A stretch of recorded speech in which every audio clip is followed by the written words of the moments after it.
think one of the difficult things for me over the course of entrepreneurship and kind of getting to, these key challenges about my journey was, just identification of the business model. What is the right business model for, doing this work? And there's lots of different business models that can be created with human connection as the root of what you're trying to do, right?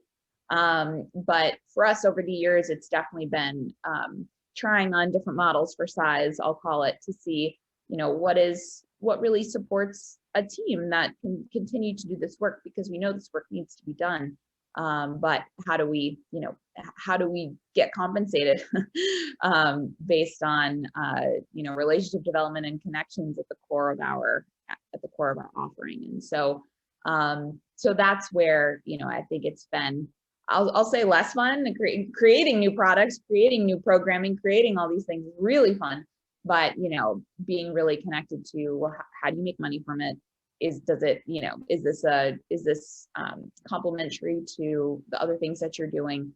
And being really smart about that build, I think has been, just one of the things I've had to learn. Because my formal education, my background is not business. I did not get my MBA. As I mentioned, I have a food background, and so I've had to learn a lot of that along the way. And I think, entrepreneurship, it's a journey. It's not an event, right? We're constantly learning and constantly changing, and it's very fluid.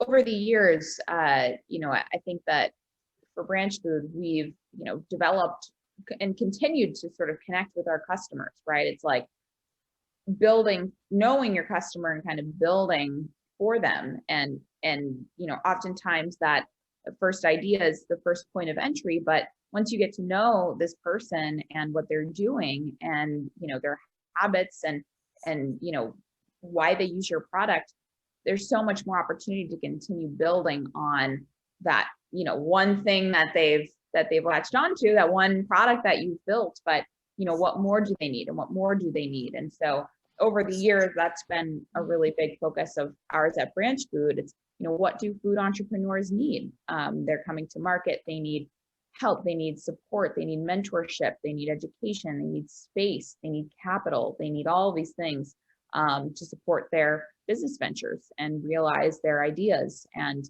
so along the way, we really tried to build thoughtfully, not, trying not to be distracted by shiny objects and the creation part of it, but, be really intentional about what are the products that we can build to keep driving deeper in our connection with food entrepreneurs, and be all the better of a resource for them as they continue to realize their goals and pursue their businesses. So it's I think it's absolutely a journey, but that journey ends up being the development of your business, and the hope is that you're developing in such a way that makes you a critical product and a critical company for your customers. And so, yeah, that's how we've been thinking about, I think, future growth for us.